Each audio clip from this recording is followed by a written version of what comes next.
Good evening बच्चों। Last lecture में हम लोग पढ़ रहे थे लॉज ऑफ मोशन के बारे में और मैंने आपको पढ़ाया था कंस्ट्रेंट रिलेशन। तो कंस्ट्रेंट रिलेशन में मैं आपको बता रहा था कि जब एक बॉडी मूव करेगी तो दूसरी बॉडी का मोशन उसके ऊपर डिपेंड करेगा। तो उससे रिलेटेड हम लोग एक एग्जाम्पल देखते हैं। सपोज करो कि हमारे पास ये बॉडी है, we have this body and ये हमारे पास एक पुली है और सपोज करो ये पुली का थ्रेड यहाँ पे कनेक्टेड है और इसका अदर एंड यहाँ से जाते जाते फिर यहाँ पहुँचता है और यहाँ पे सपोज करो एक और पुली है इस जगह और उसके बाद ये ब्लॉक हैंग हो रहा है, ऐसे कुछ ऐसे हैंग हो रहा है और ये ब्लॉक को हम मान लेते हैं कि ये फ्लोर पे रखा है, हॉरिजॉन्टल फ्लोर है। अब हम मान लेते हैं कि सपोज करो ये 10 kg और ये कुछ 20 kg। इसका जितना भी वेट होगा वो बैलेंस हो जाएगा या शेयर हो जाएगा किससे? नॉर्मल फोर्स से। मतलब इसके ऊपर अर्थ ग्रेविटी अप्लाई करेगी कितना? 20 g और फ्लोर इसके ऊपर रिएक्शन लगाएगा अप। तो अगर ध्यान से देखा जाए तो ये बॉडी वर्टिकल डायरेक्शन में बैलेंस होगी और हम लोग क्या बोल सकते हैं? R = 20 g। मतलब ये जो 20 g है वो मोशन में पार्टिसिपेट नहीं करेगा। आगे देखते हैं। हम मान लेते हैं कि इस वाले थ्रेड में टेंशन होगी T के बराबर। अगर इसमें टेंशन T के बराबर होगा तो वो कैसे बिहेव करेगा? ये वाला स्ट्रिंग खिंचा हुआ होगा, मतलब स्ट्रेस्ड होगा, तो ब्लॉक को कहाँ खींचेगा? ऊपर को। Now same tension same tension same tension same tension, यहाँ भी सेम टेंशन होगी और यहाँ वाला जो टेंशन होगा वो पुली को कहाँ खींचेगा? राइट में।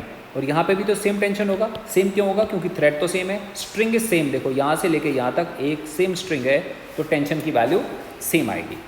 अच्छा, एक बात हमें इतना समझ में आ गया कि ये टेंशन ऐसा कुछ होगा। दूसरा एक और चीज़ देखो आप कि सपोज करो ये वाली पुली मान लो ये वाला ब्लॉक x से आगे जाता है, x। अगर ब्लॉक x से आगे जाएगा तो पुली भी x से आगे जाएगी। लास्ट लेक्चर में मैं आपको समझा रहा था कि इस तरह की पुली फिक्स्ड नहीं होती है। ये वाली पुली कैसी होती है? मूवेबल होती है। मूवेबल इसलिए होगी क्योंकि अगर ये भी फिक्स हो गई और ये भी फिक्स हो गई फिर तो सारा सिस्टम चलेगा नहीं। तो मान लेते हैं कि ये वाली पुली यहाँ से चल के यहाँ पहुँच गई एंड सपोज करते हैं कि पुली में डिस्प्लेसमेंट हो गया x का। मान लो ये कितना हो गया? x के बराबर हो गया। तो आप ऐसे देखो, पहले जो स्ट्रिंग था वो कैसे जा रहा था? स्ट्रिंग पहले ऐसे जा रहा था, फिर ऐसे, फिर ऐसे, फिर ऐसे।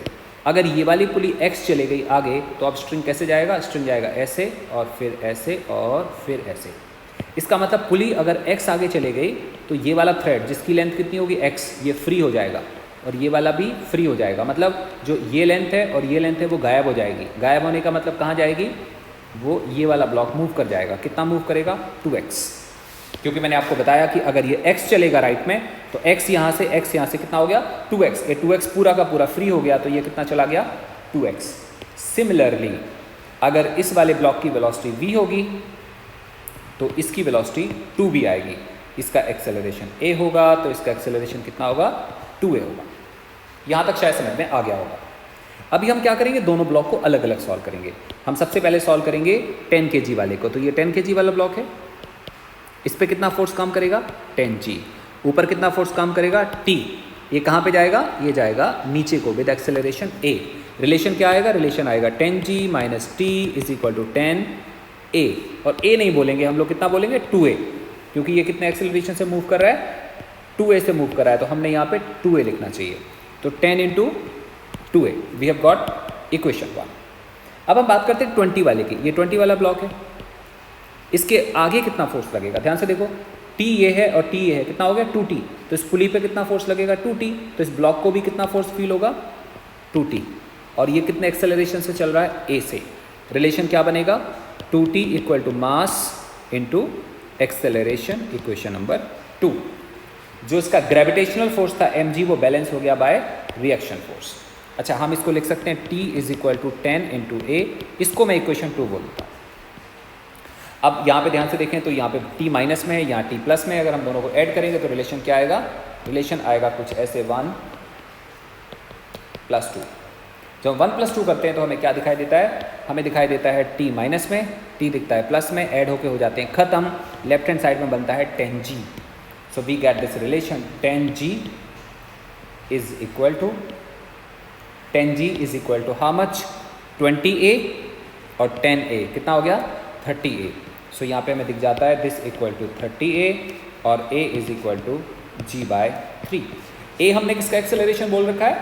ए हमने बोल रखा है इसका एक्सेलरेशन, और बेटा 2a किसका एक्सेलरेशन बोल रखा है, 2a बोल रखा है इसका एक्सेलरेशन, तो ये कितने से भागेगा, 2 टाइम्स से। तो हम लोग यहाँ पे लिख सकते हैं लाइन, वो क्या होगी, acceleration of 20 kg equal to g/3। और दोबारा लिखेंगे acceleration of 10 kg, acceleration of 10 kg is equal to 2g/3। ये हमारे पास वैल्यू आएगी।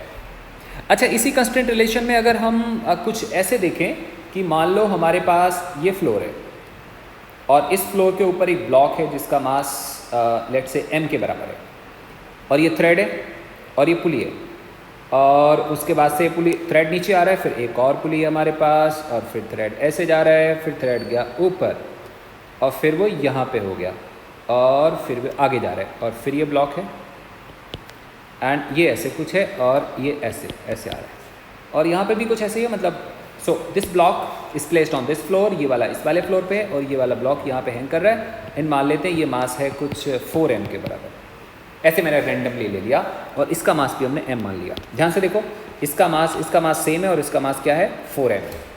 कोई बोले फाइंड एक्सेलरेशन, फाइंड एक्सेलरेशन, किसी ने बोला कि एक्सेलरेशन निकालो। अब तुम क्या बोलोगे, तुम्हें बोलोगे कि सर देखो ऐसा होगा कि इस पूरे थ्रेड में टेंशन की वैल्यू कैसी होगी, टेंशन होगा सेम। मतलब यहाँ पे टेंशन लगेगा T, यहाँ पे टेंशन लगेगा T। क्लियर हो गया ना। उसका कारण जब ये ब्लॉक नीचे जाने की कोशिश करेगा तो ये स्ट्रिंग फ्रीली जाने नहीं देगा। अच्छा, वही थ्रेड इस वाले पुली पे टेंशन लगाएगा T, इस पे लगाएगा T, एंड सेम थ्रेड इस पे इधर को टेंशन लगाएगा, इस पे इधर को लगाएगा। हम बहुत बार पढ़ चुके हैं, अब तो शायद समझ में आने लगा होगा। ऐसे कुछ एक चीज़ देखो, इसका मास m और टेंशन T, इसका मास m और टेंशन T, इसका मतलब फोर्स सेम है, मास सेम है, फोर्स सेम है, मास सेम है, तो एक्सेलरेशन क्या होंगे, एक्सेलरेशन सेम आएंगे। तो इसका एक्सेलरेशन अगर a आएगा तो इसका भी एक्सेलरेशन a आएगा।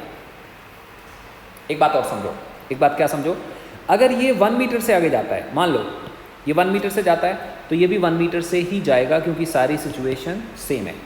तो फिर क्या होगा, जो ये 1 मीटर से जा रहा था ना, तो यहाँ से थ्रेड फ्री होगा 1 मीटर, और इधर लेफ्ट साइड से राइट साइड से भी फ्री होगा कितना, 1 मीटर। तो देखने वाली बात है, 1 मीटर यहाँ से, 1 मीटर यहाँ से, तो पुली कितना नीचे जाएगी, पुली भी जाएगी 1 मीटर। तो ये वाला ब्लॉक कितना नीचे जाएगा, ये भी जाएगा बाय 1 मीटर। इसका मतलब देखो, इसका डिस्प्लेसमेंट और इसका डिस्प्लेसमेंट सेम है, तो हम क्या बोल सकते हैं, हम बोल सकते हैं इसका एक्सेलरेशन और इसका एक्सेलरेशन भी सेम आएगा। अब हम बात करते हैं मोशन की, तो हम सबसे पहले लिखते हैं मोशन ऑफ m। हम m की बात करते हैं। m हमें ऐसे दिखेगा, कोई भी m ले लेते हैं हम, या तो ये वाला m ले सकते हैं या हम ये वाला m ले सकते हैं। लेट्स से हम लेफ्ट वाला m लेते हैं, m ऐसे होगा, t इधर को लगेगा और इसका एक्सेलरेशन कितना आएगा, a के इक्वल। रिलेशन क्या होगा, t is equal to mass into acceleration, और इसका जो mg काम करेगा ना नीचे को, mg वो बैलेंस हो जाएगा by reaction. Clear, we have got one relation. अब हम बात करते हैं 4m की। 4m देखो, ये 4m है। अगर हम इस वाले ब्लॉक का डायग्राम बनाते हैं, 4m का डायग्राम बनाते हैं, तो हम क्या देखेंगे कि इस पे 4mg नीचे लगेगा, यहाँ पे टेंशन लग रहा है T, यहाँ पे लग रहा है T, तो टोटल कितना टेंशन हो गया, 2T। तो यहाँ पे कितना टेंशन आएगा, 2T। तो जब हम 4m का मोशन देखते हैं, मोशन ऑफ 4m, तो हमें क्या मालूम चलता है कि ये ब्लॉक है, यहाँ पे आएगा 4mg, ऊपर कितना आएगा, ऊपर आएगा 2T, और एक्सेलरेशन इसका भी क्या होगा, a के बराबर होगा। तो रिलेशन क्या बन जाएगा, रिलेशन बन जाएगा 4mg minus T is equal to 4m into a, and we have got equation number 2। या फिर एक काम और करते हैं, हम इसको लिख सकते हैं कुछ ऐसे, और we can leave. So we have this equation number 2। Now we have equation number 1 plus equation number 2। Check करो, इक्वेशन नंबर 1 कैसे लिखा था, equation number 1 was T equal to ma। हम जब ऐड करेंगे तो T कैंसिल हो जाएगा, लेफ्ट हैंड साइड में क्या मिलेगा, 4mg equal to 5ma। So what is a, 4/5 into g। This is acceleration. ये किसका एक्सेलरेशन है, ये सभी का एक्सेलरेशन सेम है। हम अभी पढ़ रहे थे ना, इसका एक्सेलरेशन a, इसका a और इसका भी ए के बराबर आएगा। So acceleration of each body is same, that is equal to A. तो हम अगला टॉपिक देखते हैं, इम्पल्स। तो समझें इम्पल्स क्या होता है। सो दिस इज इम्पल्स। आप इमेजिन करो कि हमारे पास एक हैमर है, हैमर, और उस हैमर को, ये हमारे पास हैमर है, और इस वाले हैमर को हम किसी एक नेल के ऊपर, ये नेल है, इस नेल के ऊपर जोर से मारते हैं ऊपर से। जैसे तुम हैमर को नेल पे मारोगे, मान लो ये वुडन फ्लोर है जिसके ऊपर इसने पेनिट्रेट होना है, जैसे हैमर पुश होगा वैसे थोड़ी देर बाद हम क्या देखेंगे कि ये वाली नेल अंदर को पेनिट्रेट हो जाती है और ये कहीं लेट से यहाँ तक चली जाती है, इतना, उस हैमर के मारने से इतना चला गया। अगर मैं आपसे बोलूं कि आप इसके ऊपर खड़े हो जाओ, यू स्टैंड ओवर इट, तो तुम क्या देखोगे, खड़े होने के बाद भी ये बिल्कुल भी पेनिट्रेट नहीं हुआ या बहुत थोड़ा पेनिट्रेट होगा। तुम्हारे जैसे 10-15 लोग भी खड़े हो जाएंगे तब भी वो इस तरह का पेनिट्रेशन शो नहीं करेगा। देखा जाए तो हमारा जो वेट है वो बहुत ज़्यादा है, हमारा वेट इतना ज़्यादा है कि अगर हम खड़े हो जाएं तो काफ़ी सारे न्यूटन फोर्स लगेगा। मान लो एक एवरेज इंसान का मास है 70 kg, तो अगर जब वो खड़ा हो जाता है तो वेट कितना आता है, 70 kg multiplied by g become 700 newton. 700 newton लगाने के बाद ये अंदर पेनिट्रेट नहीं होता। इवन उससे 2-3-4 टाइम्स भी हम ज़्यादा फोर्स बढ़ा दें तब भी ये पेनिट्रेट नहीं करता है। तो क्या इंडिकेट कर रहा है, वो इंडिकेट कर रहा है कि बेसिकली जो ये चीज़ अंदर पेनिट्रेट हो रही है, that is not because of small force, that is because of large amount of force. So जब हैमर इस पे हिट कर रहा है तो फोर्स की वैल्यू काफ़ी ज़्यादा होती है। लेकिन वो फोर्स कितनी देर के लिए लगता है, ज़्यादा देर के लिए लगेगा कि थोड़ी सी देर के लिए लगेगा, तो पता चलेगा कि ऐसा वाला फोर्स बहुत थोड़ी देर के लिए लगता है। तो इम्पल्स की अक्रेंस कब होती है, हम बोल सकते हैं when large amount of force acts for very small time, then it is impulse. मतलब when large amount of force acts for very small time then it is impulse। ऐसी वाली चीज को हम impulse बोल रहे होते हैं। और impulse होता क्या है, impulse होता है फोर्स और टाइम का मल्टीपल। जैसे इस वाले हैमर ने नेल के ऊपर फोर्स अप्लाई करा F के बराबर, और कितने टाइम के लिए अप्लाई करा, बस थोड़े से टाइम के लिए अप्लाई करा। हैमर की वजह से नेल के ऊपर फोर्स इतना ज़्यादा लगता है कि उसको कैलकुलेट करना मुश्किल है। दूसरी चीज़, हैमर का जो हिटिंग टाइम है वो इतना कम होता है कि उसको कैलकुलेट करना भी मुश्किल है। इसका मतलब फोर्स बहुत लार्ज है, टाइम बहुत छोटा है, बट हम इन दोनों को मल्टीप्लाई करते हैं तो जो वैल्यू आती है वो सफिशिएंट लार्ज आती है। सो यहाँ पे लिखा हुआ है when large amount of force acts for very small time then it is called impulse. और इम्पल्स को हम समझाते कुछ ऐसे हैं, impulse equal to force multiplied by time, force multiplied by time. जैसे कोई हमसे बोले एग्जाम्पल के तौर पे कि a force 20 newton acts on a body for 10 seconds, find impulse। कोई आपसे ऐसे बोलता है फाइंड इम्पल्स, तो आप बोलोगे sir impulse is equal to, अभी हमने पढ़ा, impulse is equal to force multiplied by time, that is what 200 newton second. This is impulse. मैंने अभी लेकिन आपको समझाया था कि इम्पल्स वाला कंसेप्ट हम कहाँ पे यूज़ करते हैं, जहाँ पे फोर्स बहुत ज़्यादा और टाइम बहुत कम होता है। एक्चुअली फोर्स बहुत ज़्यादा नहीं है और टाइम बहुत कम भी नहीं है, लेकिन ऑल्दो ये कंसेप्ट आया है कहाँ से, जहाँ पे फोर्स बहुत ज़्यादा लग रहे थे वहाँ से आया, बट फिर भी हम ज़्यादा फोर्स के केस में भी इम्पल्स टर्म यूज़ कर लेते हैं और कम फोर्स के केस में भी इम्पल्स टर्म यूज़ कर रहे होते हैं। हमने न्यूटन के लॉ के हिसाब से पढ़ा था, न्यूटन के लॉ के हिसाब से पढ़ा था हमने कि this F was equal to delta P upon delta T, जहाँ पे फोर्स F क्या था, फोर्स, डेल्टा पी का क्या मतलब था, चेंज इन मोमेंटम। अगर हम इसके साथ डेल्टा टी मल्टीप्लाई करते हैं तो F इंटू डेल्टा टी क्या निकल के आता है, that comes out delta P. Now what is this thing is called impulse, F into delta T is called impulse, और ये किसके इक्वल है, चेंज इन मोमेंटम के इक्वल है। क्लियर हुआ? हमें मालूम है अच्छे से फोर्स इक्वल टू होता था delta P upon delta T, जहाँ पे डेल्टा पी का मतलब होता था चेंज इन मोमेंटम, इसका मतलब टाइम होता था। अगर हम दोनों को मल्टीप्लाई करते हैं तो ये चेंज इन मोमेंटम आता है। तो हम कह सकते हैं impulse equal to F into delta T is equal to delta P. इस लाइन को आगे लिखें हम, ये F into delta P and this is what? Change in momentum. So we can say impulse is a vector quantity. Impulse is a vector quantity and its magnitude is what? Change in momentum. Change in momentum, इसका मतलब impulse एक vector quantity और इसका जो magnitude आता है वो किसके इक्वल है? चेंज इन मोमेंटम के इक्वल होता है। थोड़ा सा और आपको समझाता हूं। आप सपोज करो कि हमारे पास एक बॉडी है जिसका मास है m और ये रन कर रहा है किसी वेलोसिटी v1 से।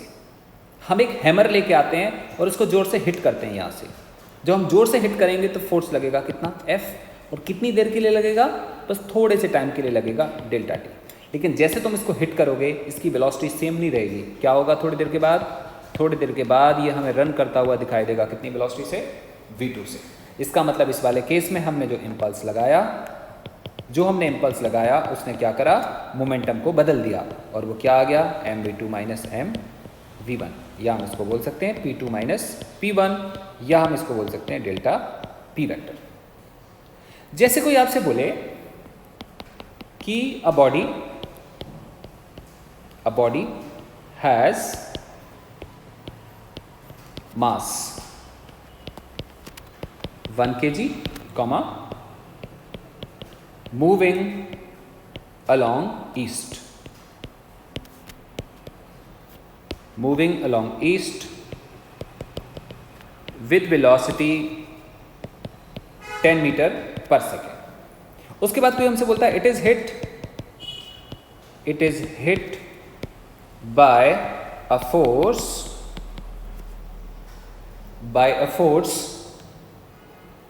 for some time, its velocity becomes number 1 point 10 meter per second along west, number 2 point 10 meter per second along north, अगला पॉइंट 20 मीटर पर सेकेंड along ईस्ट। और फिर कोई आपसे बोलता है find impulse in above cases. थोड़ा सा ध्यान से देखने की जरूरत है। A body has mass 1 kg moving along east with velocity 10 meter per second. It is hit by a force for some time. Its velocity becomes 10 meter per second along west. पहले velocity किधर को थी? 10 meter per second east की तरफ थी। अब कहाँ पे होगी? वेस्ट की तरफ। इस केस में कहाँ? नॉर्थ की तरफ। और इस केस में ईस्ट की तरफ है लेकिन मैग्नीट्यूड बढ़ गया। और किसी ने बोला इम्पल्स इन अबव केसेस। हमें सारे केसेस में इम्पल्स बताना है। तो सबसे पहले हम बात करते हैं केस 1 की। केस 1 क्या बोलता है? केस 1 बोलता है कि देखो सर, पहले हमारे पास जो मास था वो ये वाली बॉडी थी और ये वाली वेलोसिटी थी। और बॉडी का मास कितना था? चेक करो। बॉडी का मास था हमारे पास 1 kg के बराबर। ये रब हो गया 10 मीटर पर सेकेंड अलॉन्ग वेस्ट लिखा था यहाँ पे, राइट? या सो बॉडी का मास कितना था? 1 kg के इक्वल। तो अभी हम दिखाएंगे इनिशियली क्या था। बॉडी का मास था 1 kg के equal and body was running with 10 metre पर सेकेंड। इसका मतलब इनिशियल मोमेंटम P इनिशियल कितना आएगा? मास इंटू वेलोसिटी, हम लोग उसको बोलते हैं 10 मीटर 10 मीटर पर सेकेंड, नहीं kg मीटर पर सेकेंड। परफेक्ट है, इसको 10 लिख देते हैं हम। और हम इस वाले डायरेक्शन को बोलते हैं I cap. So this is 10 kg metre पर सेकेंड आई कैप। उसके बाद क्या होता है? कुछ देर के बाद बॉडी यहाँ पहुँचती है लेकिन इसकी वेलोसिटी हो जाती है ऑपोजिट में कितना? 10 मीटर पर second. So what is P final? That P final is mass into velocity, but कितना लिखेंगे? -10 I cap that equal to -10 I cap kg metre पर second. Now what is impulse? Impulse को लिखने के दो तरीके हैं, या तो हम ऐसे लिख सकते हैं या हम ऐसे लिख सकते हैं. हम ऐसे लिख नहीं सकते क्योंकि हमें ये वाली इंफॉर्मेशन पता नहीं है, ना तो हमें टाइम गिवन है ना हमें फोर्स गिवन है. हाँ, लेकिन हम इस वाले इंफॉर्मेशन से इम्पल्स कैलकुलेट कर सकते हैं क्योंकि हमें डेल्टा पी पता है, P1 भी मालूम है और P2 भी मालूम है. So what is impulse? So we can have this as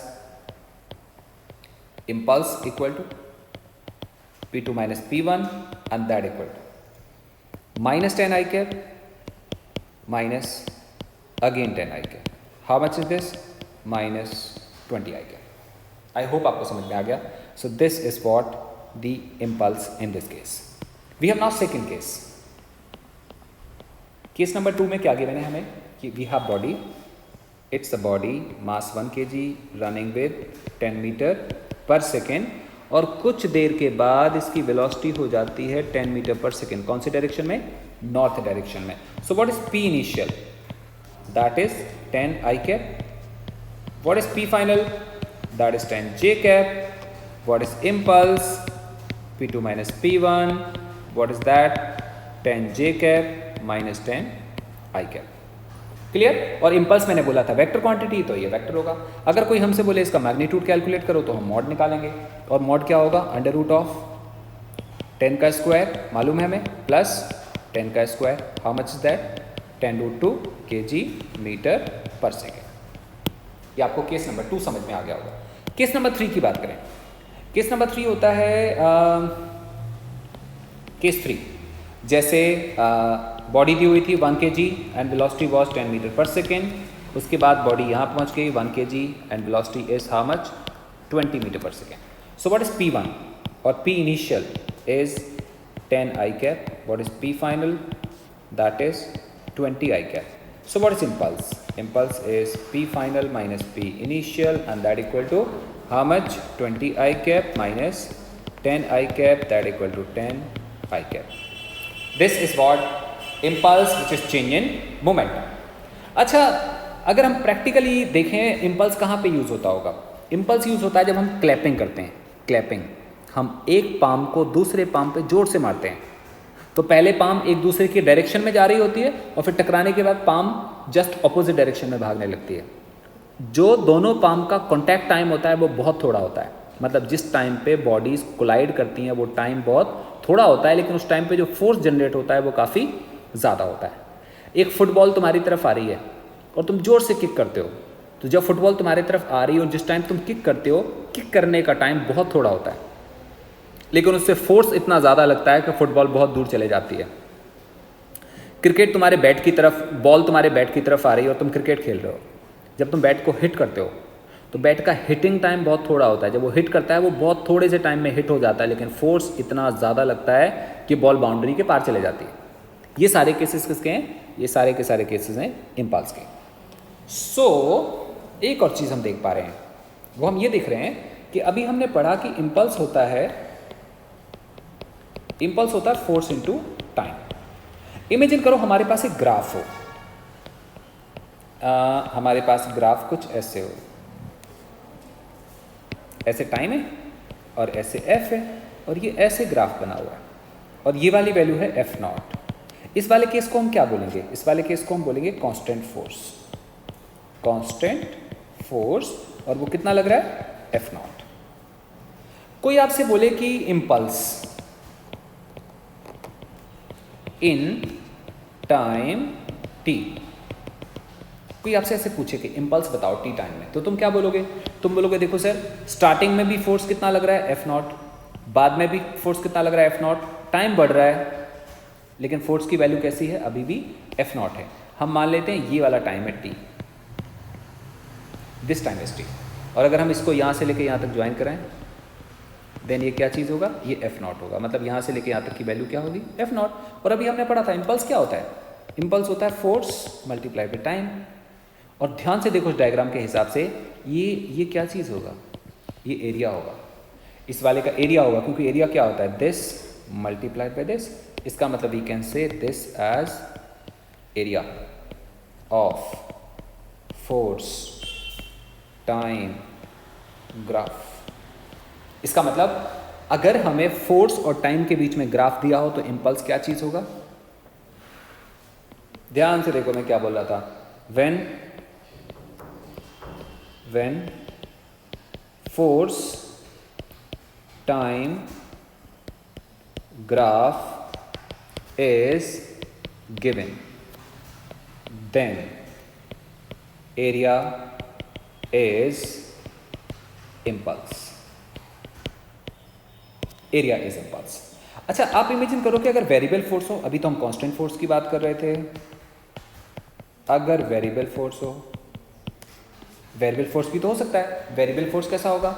suppose करो ये ग्राफ है ऐसे, ये टाइम और ये फोर्स, और ये ऐसे ऐसे ग्राफ आता है, ऐसे ऐसे ऐसे ऐसे।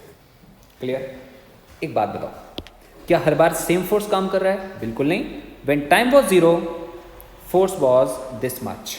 अब टाइम देखो बढ़ रहा है, जब टाइम इतना हो जाता है, इतना, तो फोर्स दिस मच। टाइम इतना हो गया तो फोर्स दिस मच, टाइम इतना हो गया तो force this much. Her bar every time force की वैल्यू कैसी है? बदल रही है, सेम नहीं है, वो बदल रही है। तुम कैसे करोगे? ऐसे वाले केस में जब फोर्स चेंज हो रहा हो तो हम एक बार में सॉल्व नहीं कर पाएंगे। हम क्या बोलेंगे? हम लोग बोलेंगे कि जब टाइम t हो जाता है तब फोर्स कितना होता है? तब फोर्स होता है F। जब टाइम हो जाता है t प्लस dt तब फोर्स कितना होगा? तब भी फोर्स लगभग सेम होगा। लगभग सेम क्यों?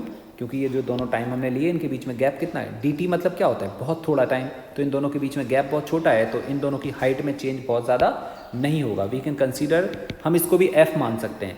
अगर हम इसका एरिया देखें, अगर हम इसका एरिया देखें तो आप क्या पाएंगे कि जो ये चीज़ होगी ना, ये चीज़, ये क्या चीज़ है? ये dt है। तो जो एरिया आएगा, या ये वाला एरिया, वो किसके बराबर आएगा? वो आएगा एफ डी टी के बराबर। क्लियर होगा? तो जब फोर्स वेरिएबल होगा तो हम क्या बोलेंगे? हम लोग बोल सकते हैं इन, या ऐसे लिखते हैं, ऐसे लिखते हैं, when force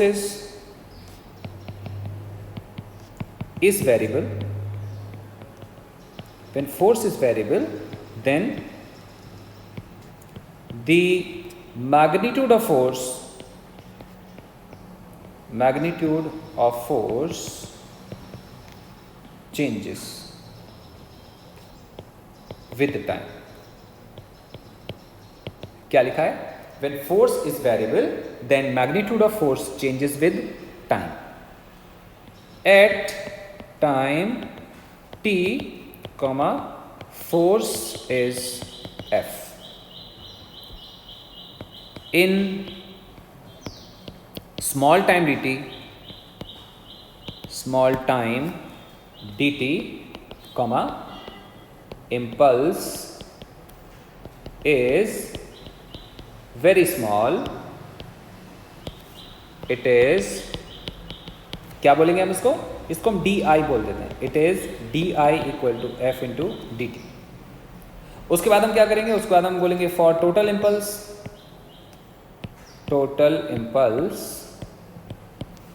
we can integrate। हम क्या कर सकते हैं? हम इसको इंटीग्रेट कर सकते हैं। जब हम इसको इंटीग्रेट करेंगे तो आएगा D I equal to F into D T integrate. D I का इंटीग्रेशन क्या बन जाएगा? I equal to F into D T. Simple, solve हो जाएगा। जैसे कोई आपसे बोले कि सर एग्जाम्पल, हमारे पास एक ग्राफ है ऐसे, this is T, this is F, F is in newton, यहाँ लिखा है 10, एंड सपोज करो यहाँ लिखा है 5, यहाँ लिखा है 10 और यहाँ लिखा है सेकेंड। ये ग्राफ बना हुआ है, और ग्राफ में कोई बोलता है find impulse in 5 second, 10 second. Impulse कब बताना है? 5 सेकेंड में बताना है और 10 सेकेंड में बताना है।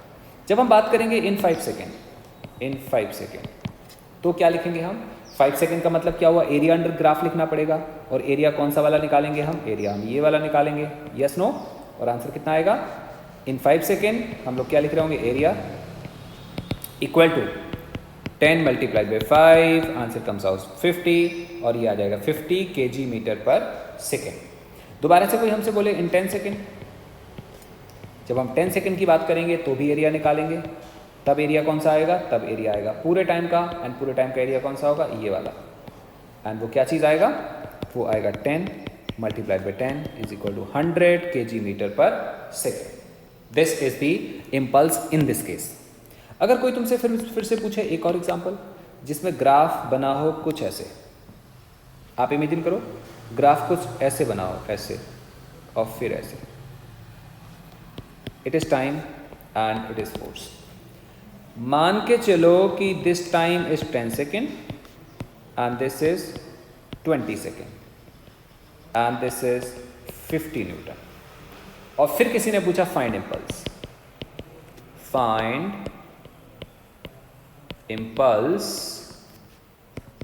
इन 20 सेकेंड, तो हम क्या बोलेंगे, सॉल्यूशन आएगा एरिया, सॉल्यूशन में हम बोलेंगे area and that equal to, आप सोचो इसका एरिया कितना आएगा, इसका एरिया आएगा half into 50 into 20 that equal to how much, 500 kg metre पर सेकेंड, या इसका एक और यूनिट हो सकता है, वो क्या है, वो है न्यूटन सेकेंड और न्यूटन सेकेंड। आसान है ना, निकल गया। अच्छा एक और चीज, और वो नोट के फॉर्म में समझाता हूं मैं, note, impulse is a vector quantity, impulse is a vector quantity, so proper sign oblique direction is used। कैसे, जैसे कोई आपसे बोले एग्जाम्पल, सपोज करो हमसे बोला कि ये ग्राफ है, ग्राफ कुछ ऐसे है, ऐसे कुछ, this is time and this is force, it is 5, it is 10 and it is 15, time is in second, और हम मान लेते हैं कि है ये 20 newton and we again consider this as 15 newton. 15 लिख सकते हैं बट हम माइनस लगाएंगे, माइनस क्यों, क्योंकि अपवर्ड डायरेक्शन को पॉजिटिव बोलते हैं तो डाउनवर्ड को क्या बोलेंगे, नेगेटिव बोलेंगे।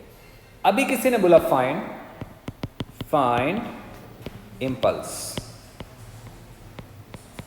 in 15 सेकेंड, कोई आपसे ऐसे बोलता है फाइंड इम्पल्स इन 15 सेकेंड, तो वो क्या चीज़ आएगा, वो आएगा ये वाला एरिया, ये वाला एरिया।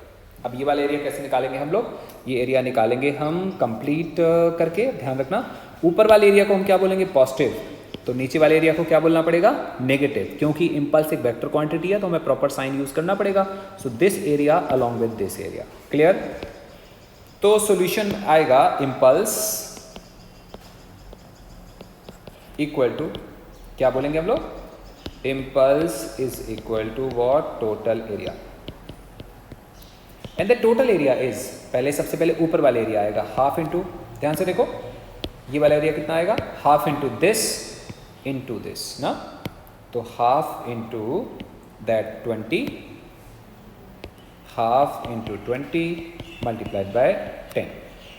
अब एक और बात, जब हम नीचे वाले एरिया की बात करेंगे तो प्लस में लेना पड़ेगा कि माइनस में लेना पड़ेगा, माइनस में लेना पड़ेगा।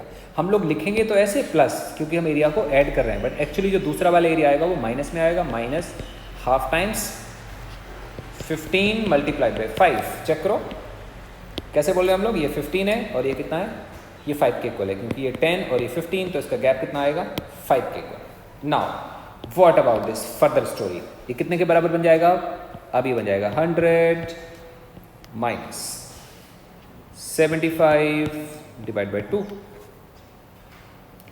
And this becomes 200 minus 75 divided by 2, that becomes 125 divided by 2 Newton second. This is answer. I think आपको ये बात समझ में आ गई जो मैंने आपको पहले लिखवाया, इस नोट का मतलब समझ आ गया। Impulse is a vector quantity, so proper sign and direction is use to calculate that impulse. कभी कभी हमसे ऐसे बोला जा सकता है कि फोर्स अगर हमें, if force is given in variable form, in variable form मतलब ऐसे कोई आपसे एग्जांपल बोले कि हमारे पास फोर्स की वैल्यू है 2t स्क्वायर प्लस 3t। इस बात को ध्यान देना, यहाँ पे लिखा है 2t स्क्वायर प्लस 3t, तो हम क्या देख पा रहे हैं कि फोर्स किसका फंक्शन है, टाइम का फंक्शन है। मतलब t0 पे कितना फोर्स होगा, यहाँ 0 डालो, आंसर 0 आएगा। 1 सेकेंड पे कितना फोर्स होगा, यहाँ 1 और यहाँ 1 डालो, आंसर कितना आएगा, 5 आएगा। मतलब हर टाइम फोर्स की वैल्यू सेम है कि बदल रही है, बदल रही है। तो ऐसे वाले केस में हम क्या बोल सकते हैं, force is given in variable form. ये बेसिकली वेरिएबल फॉर्म है। अगर इस वाले फॉर्म में हमें कैलकुलेट करना हो तो अब हम लोग क्या कह सकते हैं, हम लोग सबसे पहले निकालेंगे क्या, सबसे पहले हम निकालेंगे D I. What is that D I, D I is F D T and that equal to 2t square plus 3t multiplied by what, D T. उसके बाद हम क्या करेंगे, उसके बाद हम करेंगे ऐसे इंटीग्रेट, कहाँ से कहाँ तक, जीरो से लेके कहाँ तक करेंगे, t तक करेंगे। अब जो भी टाइम हमें गिवन होगा, लेट से हमें गिवन है 1 सेकेंड 2 सेकेंड, तो हम कहाँ तक इंटीग्रेट करेंगे, वहाँ तक इंटीग्रेट करेंगे। जैसे यहाँ लिख देता हूँ, example force is given this, find impulse in 2 second. कितने सेकेंड में, 2 सेकेंड। तो यहाँ से आएगा 0 to 2, डी आई का इंटीग्रेशन क्या बन जाएगा, I. Now this equal to 2, T square का इंटीग्रेशन कितना आएगा, टी क्यूब बाई 3 प्लस यहाँ पे क्या है 3, टी का इंटीग्रेशन कितना आ जाएगा, ये आएगा टी स्क्वायर बाय 2। अभी हम क्या करेंगे, टाइम की रखेंगे वैल्यू, कहाँ से कहाँ तक, 0 से लेके 2 तक। क्लियर। सो हमारे पास वैल्यू आ जाएगी, this impulse I equal to 2/3, T cube था ना, टी क्यूब मतलब 2 का क्यूब प्लस, उसके बाद यहाँ पे है 3/2 एंड 2 का स्क्वायर। लिमिट हम ऐसे रखते हैं ना, माइनस में आएगा 0, लोअर लिमिट रखेंगे तो 0 आएगा। So this value become 8 into 2 कितना, 16/3 प्लस, लुक एट, ये 4 और ये 2 डिवाइड करेंगे तो कितना बचेगा, 2 मल्टीप्लाई बाई 3 कितना आएगा, 6 and this equal to 16 plus 18 divide by how much, 3 और ये आ जाएगा 34 divided by 3 newton second. So it was all about the impulse. Impulse के जितने केसेस हो सकते हैं वो सारे के सारे केसेस हमने इसमें इंक्लूड कर लिए। तो आज के लेक्चर में यहाँ तक, कल के लेक्चर में हम डिफरेंट टॉपिक पढ़ेंगे। थैंक यू सो मच बेटा, बाय बाय।